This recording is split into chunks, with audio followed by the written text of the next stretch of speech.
shine on. Let me be the love that comes from the sun.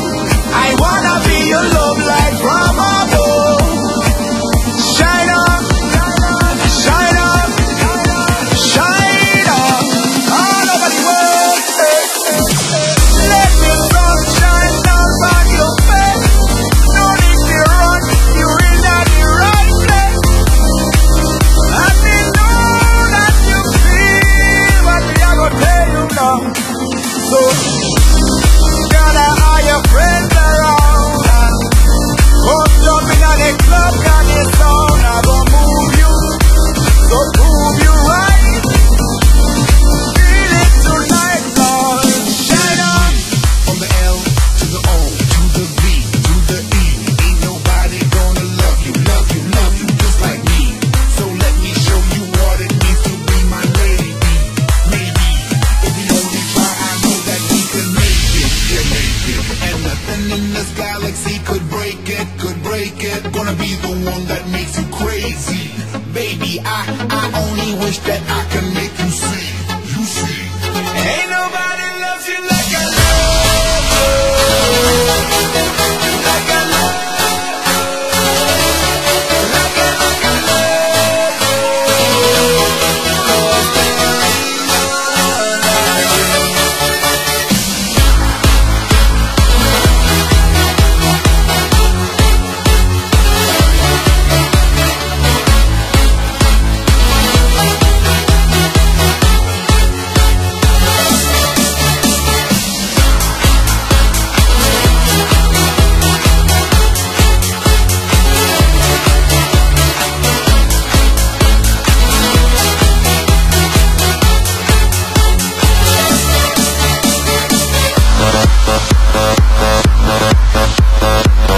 كابتن محمد رضوان، مدرب كرة قدم سابق وصاحب شركة جول سبورت بالشراكة مع كابتن هشام عادل. الحمد لله بفضل ربنا احنا بنسعى ان احنا نكون مختلفين عن باقي الشركات اللي موجودة في سوق النجيل في مصر. سوق النجيل في مصر كابتن ايهاب زي ما حضرتك عارف فتح بشكل غريب في الفترة الأخيرة.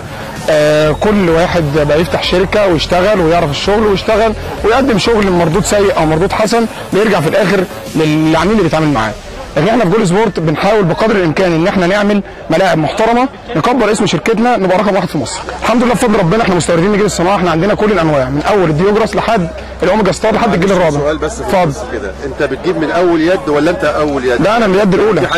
في حد الاول بينزل الشغل من تركيا عليه ولا انت بتاخد من تركيا على طول؟ لا يا كابتن ايهاب مني لتركيا. يد اولى، كل المصانع في تركيا، بيبا، باكتكس، نورتكس، هدف، كل المصانع بنتعامل معاها، كل المصانع في تركيا بنتعامل معاها الحمد لله بفضل ربنا سبحانه وتعالى. بعدين ان احنا بنوجه العميل للنجيله اعلى نجيله، تمام؟ بعد كده العميل بينزل هو بمستوى النجيله. دي نقطه. النقطه الثانيه ان احنا اي نجيل بنتعامل بيه باجود الخامات، كرابر، كلازق وتيب، ترك المنشا. الرابر بنجيب من اعلى الشركات اللي موجوده في مصر. رمل سيليكا بنجيب من اجود المصانع والمرشحات. بنتعامل باجود الخامات من اول 140,000. من اول 140,000 ده ادنى تكلفه لحد 220,000. طيب ال 140,000 ده شامل ايه؟ شامل كل حاجه، من اول بتستلم الارض اسلمك ملعب متكامل. بس 140,000 ده زي ما قلت لحضرتك اقل تكلفه. نرفع مع بعض الاعلى تكلفه بنوصل ل 22,000 جنيه. طيب. ينفع؟ بيبقى ادفع كام؟ في اضيق الحدود. يعني 10% تقسيط. 10% بس؟ طب ما كده ما عملناش حاجه. اضيق الحدود، مفيش شركات في مصر في النجيل الصناعي بتشتغل قسط اصلا. ما انا عارف، انا بس سؤال يعني. احنا بنتيح ان احنا بناخد الفلوس على دفعات اصلا، يعني ما بناخدش الفلوس مره واحده، بناخد فلوس على دفعات مع التنفيذ. 4 دفعات مع التنفيذ. في دفعه في الاخر بقيه 10%، دي ما بتبقاش ما تمثلش عبء حقيقي على الشركه. تمام، يعني ممكن تريحوا شويه فيها. تمام. ضمان 8 سنين ضد عيوب الصناعه. الكلام ده متسجل ولا لسه الصناعه؟ 8 سنين ضد عيوب الصناعه على النجيله. يعني ايه ضد عيوب الصناعه؟ يعني الباده ما تتقطعش، لون النجيله ما يتغيرش خلال 8 سنين، انا مسؤول عنه، وده الجرانتي ده انا باخده اساسا من تركيا. طيب حصل ان انا شفت بعيني يعني تمام. في مركز الشباب كان معمول ملعب كبير، وبعدين في ناس مش كويسين جم ولعوا فاضة كاوتش ورموها في الملعب. تمام. والملعب بقت الحته دي حته سوداء اتحرقت. تمام. طبعا غصب عني. مركز شباب بشتيل. بالظبط، مركز شباب. وهم عملوا مذكره ان هم خلاص هتتعمل. تمام. حاله زي دي والموضوع لسه في الضمان، هل ده يعتبر لا خارج، ده خارج سوء استخدام؟ ده سوء استخدام. الشركه مركز الشباب بيجيب شركه بتغير له رؤيه النجيل برؤيه نجيل ثانيه، وللعلم يا كابتن احنا اللي عملنا الموضوع ده. انت اللي ولعت التشتيت؟ يعني احنا اللي عملنا الصيانه لا تكلفه اقل من ان انا مديله الصيانه سنتين مجانا.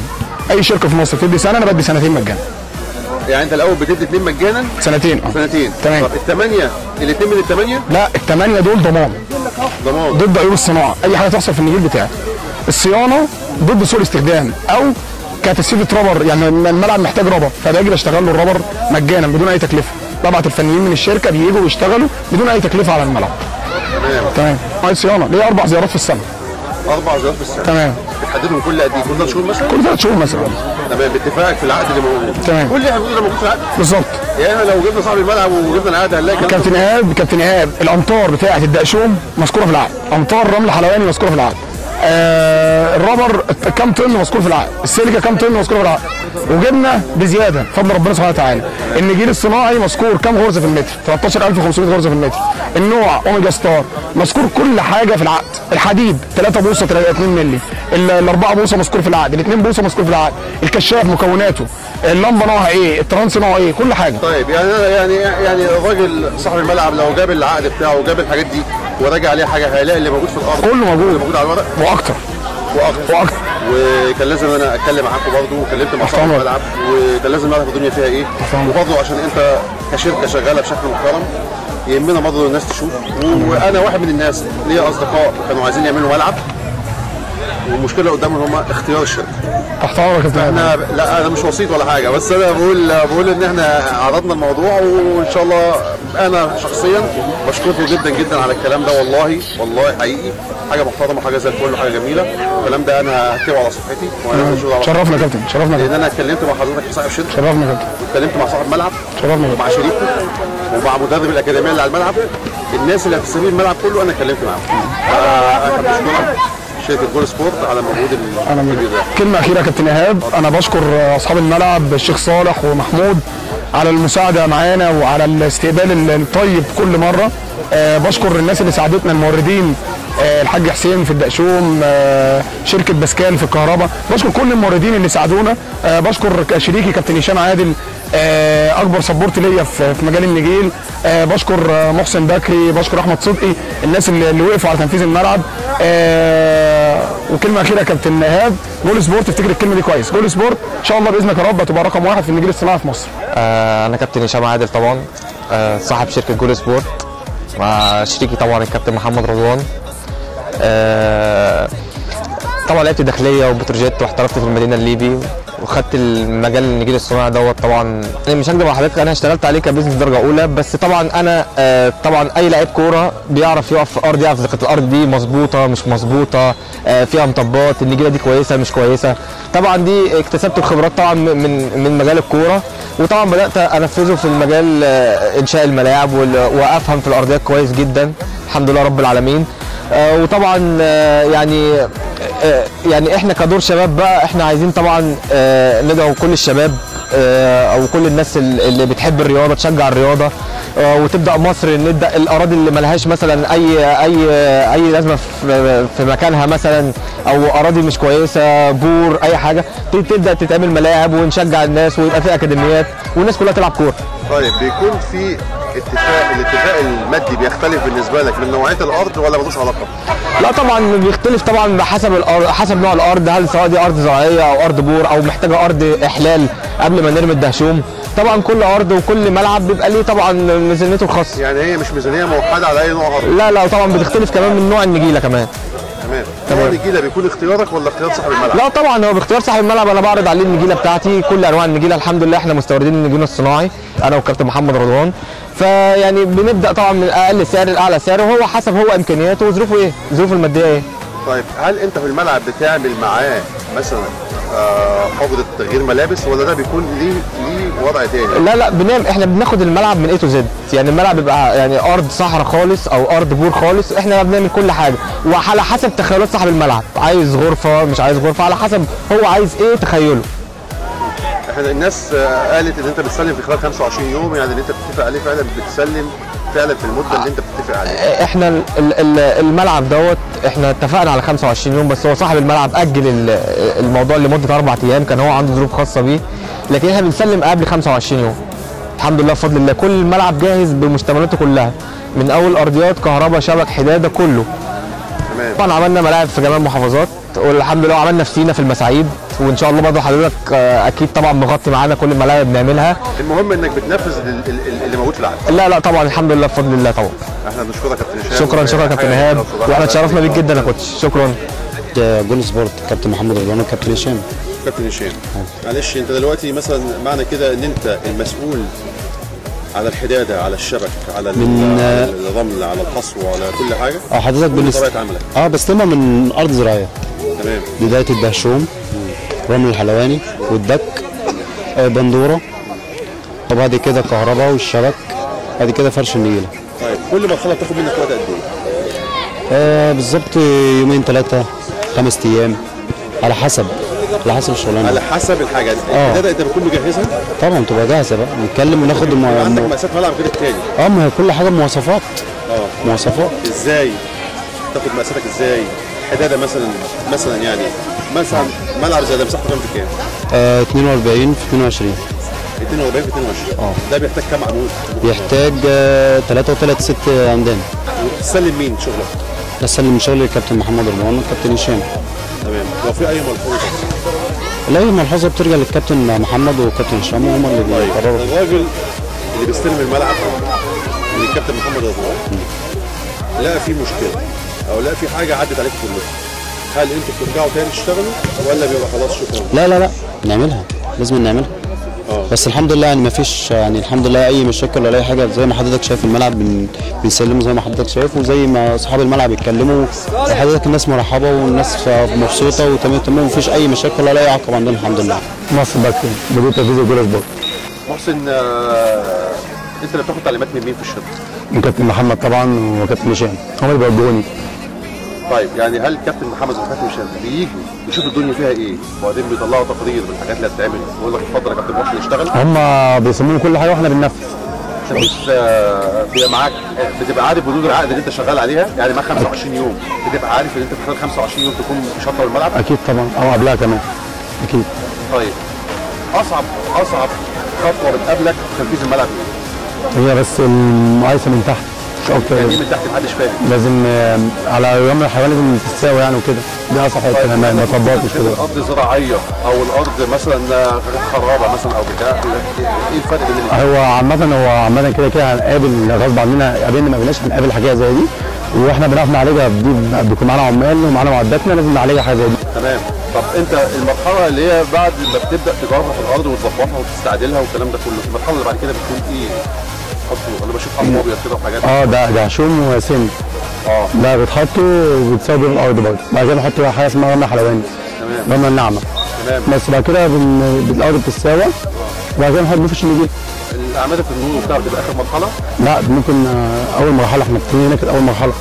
الشبك بيكون باخد مقاساتك ولا بيكون عشوائي ولا؟ لا طبعا مقاسات، بيكون مكتوب ده كله، مقاسات لحد الصلاه بيكون مسلمها لنا، احنا بناخدها ونجيب المقاسات على قد على حسب العمدان اللي واخدها مقاس هنا ايه وهنا ايه. بتشتغل معاهم ملاعب القاهره بس ولا اي حته في مصر؟ اي حته في مصر. اي حته في مصر. اي حته في مصر. اي حته خالص. ريفيه، صعيد، كل حته. ربنا يعينك. ربنا يعينك. شكرا يا محسن.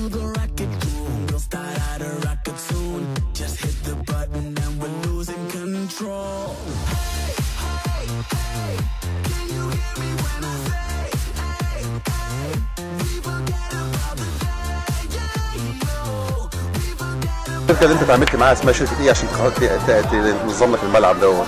جول سبورت، شركه جول سبورت. الملعب خد وقت قد ايه لغايه ما كان حته ارض يعني بقى ملعب؟ حوالي 25 يوم. 25 يوم تقريبا. لا هم 25 يوم يعني برضه عشان ما. جميل. مين اللي قائمين على الشركه اللي انت اشتغلت معاها؟ كابتن محمد رضوان والكابتن هشام. دول من الناس المحترمين اللي انا قابلتهم في الشركه يعني. اول لقاء كان بيني وبينهم يعني. طيب هم اللي اتعاملت معاهم. حضرتك شايف ان الشركه كان عندها مصداقيه في العقد اللي اشتغل بيه معاك؟ فانا ازاي اشرح لنا يعني اتفقوا معاك على ايه؟ يعني انا لفيت على كذا شركه وسمعت منهم كذا شركه، بس حسيت في كلامهم في مصداقيه الاول والمصداقيه في كلامهم دي اهم حاجه يعني، حسيت المصداقيه والطمانينه بس مش اكتر ولا اقل. طب هم نفذوا وعدهم في العقد اللي كان بينكم؟ بصراحه بزياده برضه عشان ما اظلمهمش. ازاي؟ نفذوا ازاي؟ في الوقت اللي هم اشتغلوا فيه كانوا متفقين معاك على قد ايه وقت؟ يمكن مثلا متفقين في حدود 25 يوم، بس انا كنت مديهم براح مفيش مشكله. بس هم نفذوا في 25 يوم، انا اخرتهم حوالي 3 ايام عشان كانت لسه عندي اماكن بشطبها بس مش اكتر. المكان اللي احنا واقفين ده كان عباره عن ايه الاول؟ عباره عن ارض زراعيه. ارض زراعيه. وفي خلال 25 يوم بقى اللي احنا شايفينه بقى الحمد لله المكان الجميل ده يعني. جول سبورت. جول سبورت. الناس دي رايك فيها؟ الناس محترمين، كابتن محمد وكابتن هشام دول ناس ما فيش زيهم، ما بيخلفوش بكلمتهم، وعدهم وهي كلمتهم واحده. تمام. كلمتهم صادقه يعني احنا هنسلم معاها في خلال 25 يوم، فكلمتهم كان صادقه معانا في هذا الملعب. انا كابتن حسن عبد العزيز، رئيس مجلس اداره نادي كفر العلو ولاعب اسمنت حلوان شركات. واحنا بصراحه بنشكر الشركه المنفذه اللي عملت الحاجه المحترمه دي، وبنتمنى ان يبقى في مزيد من الملاعب. طب انت حضرتك اكيد شفت كذا ملعب كان ارض زراعيه وتحول بقى انجيل صناعي. تمام. لو احنا عملنا مقارنه ما بين الملاعب دي وما بين شركه جول سبورت. لا بصراحه انا بتابع معاهم بقالي اكتر من يوم، باجي اتفرج واتابع واشوف الموضوع. لقيتهم عاملين حاجه محترمه جدا، وانا شايف ان هم جايبين كمان نجيله الجيل الرابع، وحاجه محترمه جدا، ودي يعني نوع النجيله نفسه بيأثر، انت فاهم على معنى انك قلت كلمه الجيل الرابع يعني انت عندك فكره. لا طبعا الحمد لله طبعا. طبعا ده الجيل الرابع يعني يعتبر قريب جدا من الجيل الطبيعي، وما بيأثرش بعد كده على وما بيعملش اصابات، لان انت عارف كل النجيله اللي قبل كده كان بتسبب خشونه في الركب وبتعمل صليبي وبتاع. لا انا شايف ان كان فيها جوده عاليه وسرعه، كان في متابعه كويسه. انا تابعت من اول ما هم بيحطوا بيبدا الخطوات الاولى اللي هي الاعداد والكلام ده كله، خطوه خطوه لحد ما وصلوا لاخر حاجه، وانا متابع معاهم بصراحه حاجه محترمه. وعشان كده انا يعني اتفقت معاهم ان هم يجوا يعملوا لي النادي، لان احنا خلاص هنشتغل النادي عن نادي كفر العلو عندنا ان شاء الله باذن الله. يعني حضرتك كان في طبعا انتوا اكيد ما كنتوش تعرفوا الشركه اللي هتنفذ. لا. انتوا ازاي انتوا وصلتوا ان انتوا تعملوا عرض مع الناس دي او تجيبوا عرضهم؟ ايه اللي فرق معاكم يعني؟ مع البحث اكتشفنا ان احنا طبعا انت عارف ان انت دلوقتي بنصغر الدنيا خالص، واخد بالك. فبصراحه لما لقينا كل الناس بتشكر على الشركه اللي هي الراعيه اللي عملت النادي ده، لقينا ان انظف ناس او اسرع ناس وقت. احنا كان برضه يهمنا العامل بتاع الوقت، لقينا ان اسرع ناس هتنفذ لنا المشروع ده، واحنا كنا فعلا مضغوطين عايزين بسرعه، وفعلا يعني الناس لبت رغباتنا اللي احنا كنا متوقعينها ويمكن اكتر. مدير اكاديميه ويجا سبورت. الاكاديميه دي تاخد الملعب ده خلاص نهائي ان شاء الله باذن الله. احنا شرفنا وبنشكر كل القائمين على الملعب، وبنشكر المسؤولين والشركه الراعيه اللي هي بتاع الملعب اللي هي اقامت عليه الملعب هذا. ملعب خرافه وجميل جميل جميل، مش كلام كده وخلاص، لان فعلا ارضيه الملعب والخدمه اللي مخدومه عليه، والحاجه الجديده اللي انا شفتها اللي هو السقفيه بتاع الملعب مش موجوده بره. لعبت في نادي نسيج حلوان، ولعبت بالنسبه لبطوله الشركات في نادي اسمنت حلوان ونادي اسمنت المنيا. الملعب احنا بنشيد بالكفاءه اللي تنفذ بها الملعب، بارضيه الملعب وبالاضاءه وبالتنظيم بتاع الملعب، لان واضح ان ارضيه الملعب من ارقى انواع الارضيات بتاع الانديه اللي اتعملت. انا رحت اكتر من ملعب على مستوى حلوان، ولكن الارضيه بتاع الملعب واضح ان هي درجه اولى يعني من النجيله العاليه، يعني الصناعي العالي.